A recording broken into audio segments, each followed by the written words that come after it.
What's up, Evan with The Spring here at you again, putting out another truth video. I'm not trying to be weird as far as there's a lot of videos online that are interesting videos, interesting theories called truth videos, quote unquote truth. This is truth straight from the mouth of God via his authors of his book.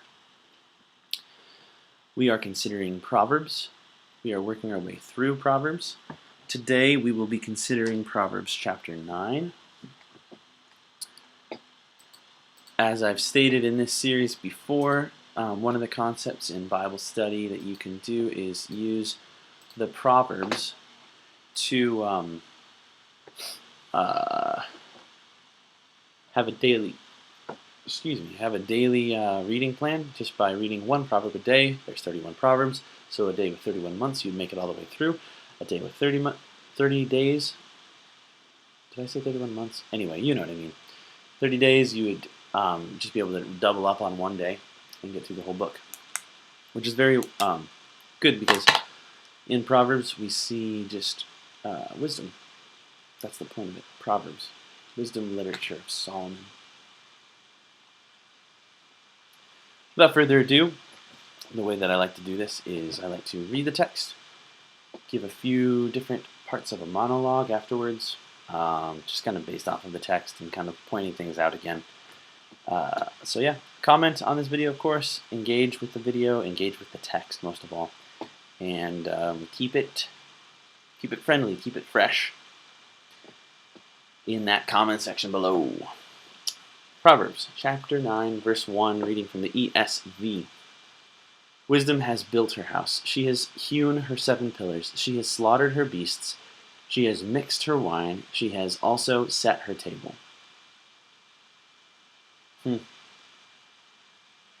She's gotten her stuff done. Verse 3, she has sent out her young women to call from the highest places in the town. Whoever is simple, let him turn in here. To him who lacks sense, she says, come, eat of my bread and drink of the wine I have mixed.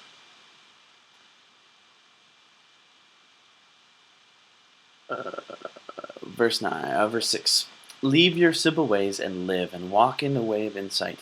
Whoever corrects a scoffer gets himself abuse, and he who reproves a wicked man incurs injury. Do not reprove a scoffer, or he will hate you. Reprove a wise man, and he will love you. Just quickly interrupting the reading. That's so true, and we see that so often these days, as well as I'm sure in the past. I mean, it's kind of a truism for humanity. But in a culture of offense, of a PC culture, a political correctness culture, where, I mean, you even try to like reprove someone, or you try to even speak truth into someone's life without the utmost deference and the utmost obsequiousness and the utmost just like random, like, what's the word? Pandering almost. I mean, no. I mean, basically you have to like say something so carefully that they can't get offended. People love to be offended these days, especially if they're younger than 35. Not everyone, of course, but there are a lot of people out there who are ready to take offense. And they often scoff at wisdom, scoff at truth. Whoever corrects a scoffer gets himself abuse. Something that we have to manage through because we still have to be speaking truth into this culture, truth into this world. So we have to be careful with that. And that's just something that we just have to be aware of, I think. Solomon isn't saying don't necessarily, like always, black and white, never talk to a scoffer and tell him he is wrong. No, that's not what he's saying. He's saying, watch out, man. Have your guard up when you're talking to that. But reprove a wise man, and he will love you. He's also saying, don't be this guy and be that guy.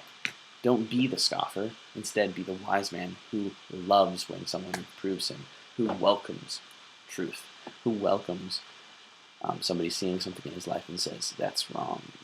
You're imbalanced in this area. Change. Proverbs 9:9, give instruction to a wise man, and he will still be wiser. Teach a righteous man, and he will increase in learning. Just that, what I said. Proverbs 9:10, the fear of the Lord is the beginning of wisdom, and the knowledge of the Holy One is insight. As soon as you stop respecting your Creator, fearing your Creator, the one who can give life and who can take it away as He wills. As soon as that fear of God leaves from before your eyes, you are on a trajectory that gets worse and worse and worse and worse. More foolish, more folly, more chaotic, more unreasonable. So the closer you get to the Lord, the more you can grow in wisdom. The one who created this world is the source of all true wisdom. All truth is God's truth. Anybody who is actually speaking something that is purely true, which is very rare, they are just borrowing, and they're just borrowing from the Lord. Yeah, they're just borrowing from the Lord. The fear of the Lord is the beginning of wisdom, and the knowledge of the Holy One is insight. For by me your days will be multiplied, and years will be added to your life. If you are wise for yourself. If you scoff, you alone will bear it.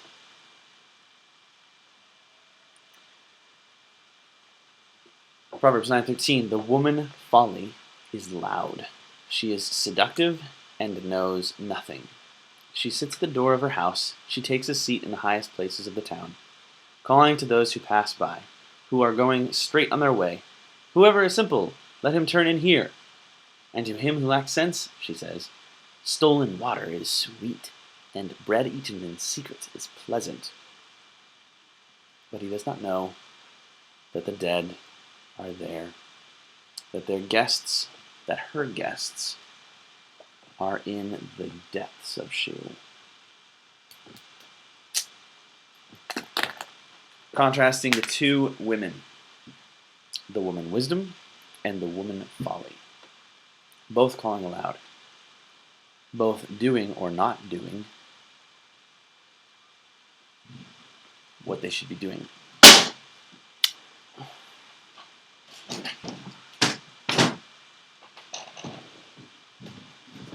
Wisdom, hang on, I gotta adjust this stuff back here. Wisdom, how did this chapter start out? Wisdom has done her work. She has disciplined and diligently produced the labor that she was supposed to do. She has prepared the feast. She's built the building, she's prepared the feast, and now she has sent out her young women to call from the highest places in town. She's sent out the group text. She's posted the Facebook story, the Instagram story, whatever your current way that people blast out information. She's blasted out the email blast. She's gotten her social media team on it so that everybody is ready to say, hey, the banquet feast of wisdom is ready. The welcoming place of wisdom is ready. Come into and dine. Come eat my bread. Come drink the wine that I have mixed. Leave your simple ways and live. Walk in the way of insight. That's beautiful. That's beautiful. I want to go to that feast. I don't want to go to the way of folly. So contrasting her to the woman of folly, who is seductive and knows nothing. She sits at the door of her house. She takes a seat on the highest places of the town, calling to those who pass by, who are going straight on their way. So she's distractive. She's distracting them. She's saying, whoever is simple, turn in here. And to him who lacks sense, she says, stolen water is sweet. Bread eaten in secret is pleasant. She's saying the opposite things than the wise woman. She is personified folly.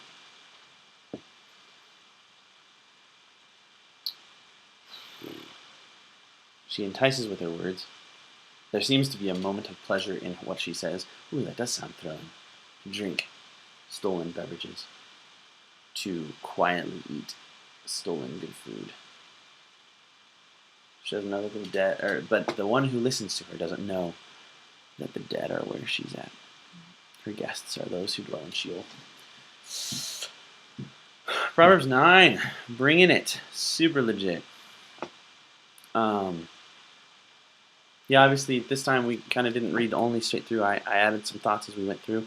Hopefully there were some takeaways for you guys as I meandered my way through the text. Do comment below and comment, not necessarily critiquing necessarily my style on these videos. These are really low. This is just me on my MacBook Pro camera, filming with a potato camera, just a lame-o camera. But and just meandering. Like I don't have anything written down. I'm just reading the text and commenting and discussing through. So it's very, very informal. So comment on the text itself is what I'm trying to say. Comment on what was something that you took away. What are things that are brought to your mind? Keep it civil, keep it unified, keep it upbuilt, and we'll go from there. Thanks so much for watching, and we'll see you in the next video. Deuces.